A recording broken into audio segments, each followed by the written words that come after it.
नमस्कार, मेरा नाम दीपक जोशी है। आज बात करने वाला हूँ बेरोजगारी के फायदे के ऊपर। यकीन मानिए बेरोजगारी के इतने फायदे हैं, आपको न बताया गया है न समझाया गया है। आज मैं आपको समझाऊंगा, बताऊंगा भी बेरोजगारी के फायदे क्या हैं, इसके मायने क्यों हैं और सरकार क्यों आपको बेरोजगार रखना चाहती है। सबसे बड़ा फायदा मैं आपको सबसे पहले बताने वाला हूँ। सरकार आपको बेरोजगार इसलिए लगती है क्योंकि आप उनकी पार्टी के नेताओं के द्वारा किए जाए पोस्ट में कमेंट करो, उनको शेयर करो, उनकी सोशल मीडिया की गैंग में शामिल हो, जिससे कि उनको प्रचार में मदद मिले और पैसे खर्च करने की ज़रूरत ना पड़े। दूसरा फ़ायदा ये है, अगर आप बेरोजगार रहते हैं, थोड़ा मानसिक तनाव आपको रहता है कि बेरोजगारी की वजह से, तो आप दारू पियोगे तो ठेके वाले की चलेगी, उसको रोजगार मिलेगा। ठेके वाले की चलेगी तो कंपनी से ज़्यादा ऑर्डर लेगा, तो कंपनी में ज़्यादा एम्प्लॉयों को रोज़गार मिलेगा, कंपनी में रोज़गार बढ़ेगा, पैसे ज़्यादा आएंगे तो सरकार को वे ज़्यादा पैसे देंगे, सरकार की आमदनी बढ़ेगी। इसलिए आप राज्य की अर्थव्यवस्था में महत्वपूर्ण योगदान देते हैं, प्रत्यक्ष तौर से नहीं, अप्रत्यक्ष तौर से आपको पता भी नहीं चलता, आप फायदे में हैं। बेरोजगारी, अगर आप बीड़ी पीते हैं उसमें भी यही पूरा चक्र चलेगा। आप कंपनी में से बीड़ी खरीदोगे, कंपनी को फ़ायदा होगा।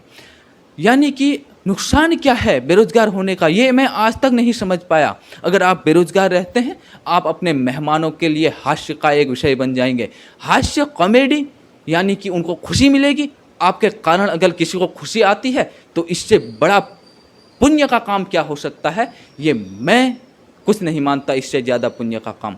अगर आप बेरोजगार रहते हैं, भाभी की मार्केट से सब्जी ला सकते हैं, उनको सब्जी लाने में मदद का काम करेंगे, उनको दिल में खुशी होगी तो पुण्य आपको मिलेगा।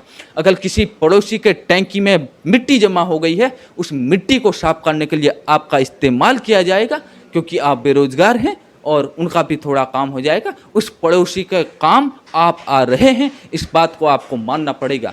अगर आप बेरोजगार हैं तभी बड़ी बड़ी मल्टीनेशनल कंपनियां देश में राज कर सकती हैं।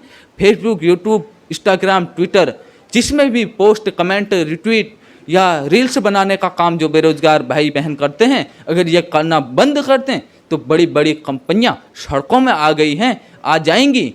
जिस तरीके से आप इस समय सड़कों में हो, इस तरीके से ये आपके रोज़गार मिल जाने के कारण सड़कों पर आ जाएंगी। इसलिए आपको रोज़गार नहीं दिया जाता, ये बात आप तय मानिए। अगर आप बेरोजगार हैं तो आपको सुबह जल्दी नहीं उठना पड़ेगा, कंपनी जाने की टेंशन नहीं रहेगी, आराम से 8 बजे तक सोए रहोगे। इससे मज़े की बात और क्या हो सकती है। अगर आप बेरोजगार रहते हैं, कंपनी जाके अपने बॉस की सुननी नहीं पड़ेगी, ये डर नहीं रहेगा कि आज मेरे से कोई गलती तो ना हो जाए, बॉस मेरे को कहीं डांट तो नहीं लगा दे। अगर बॉस, आप कंपनी में जाते ही नहीं तो आपको काम का प्रेशर जो होता है, एक मानसिक तनाव उससे भी होता है, वो भी सहने की ज़रूरत नहीं है। आप अपने घर में रहोगे तो आपको अपना घर छोड़ने की ज़रूरत नहीं है। अपना पहाड़, अपना जहाँ भी आपका मूल निवास है, उसे छोड़ के कहीं नहीं जाना पड़ेगा। जब आप अपनों के बीच रहोगे तो इससे और बड़ी बात क्या हो सकती है। स्कूलों में आप 10,000 की नौकरी को रोज़गार मानते हैं, ये रोज़गार नहीं है। आप बेरोजगार रह के भी इससे ज़्यादा रोज़गार का काम करते हो, इस बात को आपको समझना पड़ेगा। अपने लिए तो नहीं, लेकिन राजनीतिक पार्टियों, अपने रिश्तेदारों और इस समाज के लिए ज़्यादा फ़ायदेमंद आप बेरोजगार हो, ये बात मैं गारंटी के साथ कह सकता हूँ। आज मैं यह इसलिए कह रहा हूँ क्योंकि आज एक खबर पढ़ रहा था कि उत्तराखंड में जून के महीने में सबसे ज़्यादा बेरोजगारी बढ़ गई है। और जो बेरोजगारी को आंकने वाले महोदय हैं, उनका मानना है कि अभी 12 के रिजल्ट आए हैं तो बहुत सारे छात्रों ने 12 पास किया है, तो उसकी वजह से वे भी अपने आप को बेरोजगार मानते हैं, बेरोजगारी बढ़ गई। बात भी यही है। अब 12 पास कर दिया तो रोजगार दे दे क्या आपको? बेरोजगार रहोगे तभी तो आपको पता चलेगा बेरोजगारी एक मुद्दा भी होता है। एकदम रोजगार मिल जाए तो आपको बेरोजगारी की परिभाषा कैसे समझ में आएगी। इसलिए बेरोजगार रहने के लिए, बेरोजगारी की परिभाषा को समझने के लिए बेरोजगारी रहना, बेरोजगारी सहना बहुत ज़रूरी है।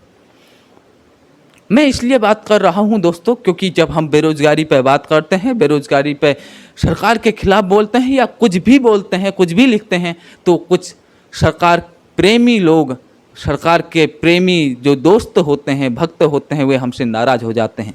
इसलिए हमें लगा कि अगर हम बेरोजगारी के फ़ायदे बताएं तो उतने नाराज़ लोग नहीं होंगे, क्योंकि फ़ायदे कभी फ़ायदे ही होते हैं, इसलिए हम फ़ायदे की बात कर रहे हैं।